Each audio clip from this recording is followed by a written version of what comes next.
Hey guys, welcome to week 7 of our practices together as MC. This week we're going to be moving into reading the Bible for personal transformation. Most of us are really knowledgeable and aware of reading our Bible as like an inductive Bible study. And this style of reading for personal transformation is to come alongside that. They're complementary to one another. And so we're not saying that the one is more valuable than the other, but that we need both in order to be transformed, both in like our spirits and in our minds. So what we're going to be doing is a practice called Lectio Divina.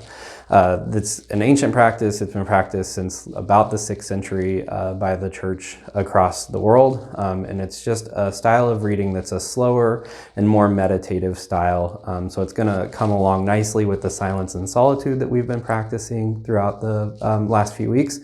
And so we're actually going to begin with that first step. We're going to just prepare to meet with God. We're going to slow down. We're going to breathe for a little bit. We're going to say a prayer inviting God to speak to us through His Word.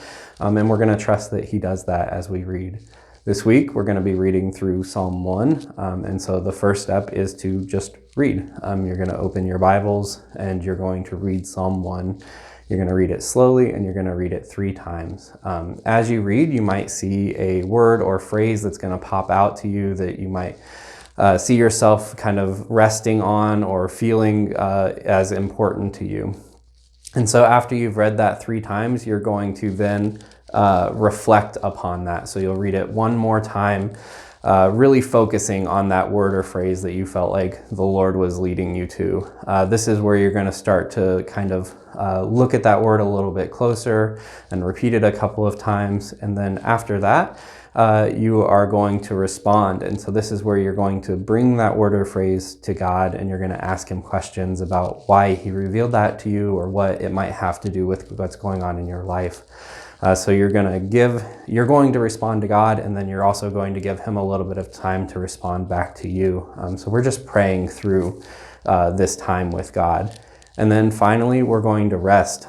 So you're just going to pause and sit in God's presence for a few minutes. It's going to be like an open waiting without any resistance, waiting for God to respond back to you. Kind of solidifying what He said into you through the word into your heart. So that's kind of what this last step is. You might want to write down the word so that you can carry it with you for the rest of the week after you've spent this time resting. And then you're just going to end with a quick prayer of gratitude for God and what He's done and for His word and how it is able to transform us. I hope you have a really great time. I find this practice to be really meaningful, and I'm really excited for all of us to do it together.